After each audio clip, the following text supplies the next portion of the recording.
Hi friends, welcome to another episode of Learning How to Rollerblade. Today is such an important lesson. We're going to talk about stopping.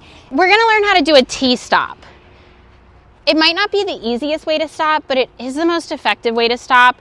And at high speeds, it's a really good one to know. Let's get started. A T-stop is when you drag your back foot in the shape of a T, and the friction of your wheels will bring you to a stop. Step one is to learn a strong 1-foot glide, and then you want light pressure with your back foot when you're learning how to stop.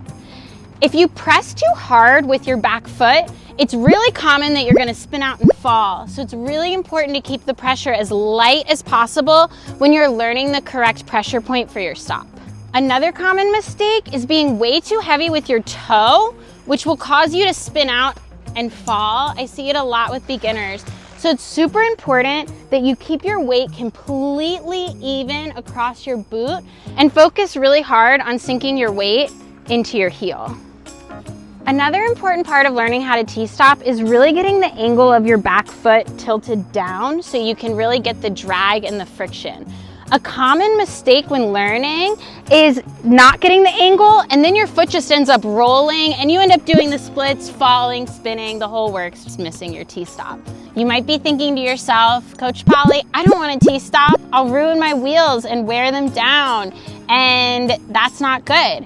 So I'm going to show you some ways that you can do your T-stop without hurting your wheels. Alternate your feet, so learn how to T-stop both ways, and then switch back and forth. Press lightly with one foot, still need more stop, press lightly with the other foot. And just alternate little presses, alternating your feet. If you're going downhill and you drag it for too long and too hard, that's a really good way to eat your wheels. One hill could mean a whole new pair of wheels. Although I would rather get new wheels than deal with the consequences of crashing. But my best advice is to combine the T-stop with other ways to stop. So use the T to regain control, speed check, that's really what it's for. So I'll use the T-stop to speed check and then use another way to stop. Like a sharp turn is great on a hill, or a plow stop is really easy. Light pressure. The lighter you press, the less you're gonna hurt your wheels. Once you really find the right pressure point, the harder you push, the harder you're gonna come to a stop. But start with light pressure so you don't totally ruin your wheels. A lot of people try to learn how to T-stop and then just completely miss the shape altogether.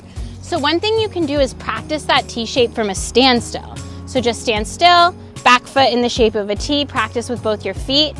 Then you build something called muscle memory. So then when you add speed, you're practiced and prepared. Another common mistake is hitting your heel and knocking yourself over. It's important when you're learning to T-stop to save space in between your back foot and your front foot. T-stop is a really good one to learn to stay in control, and if you're gonna be skating fast.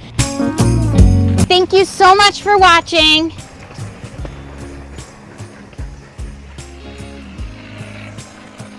I'll see you guys in the next video.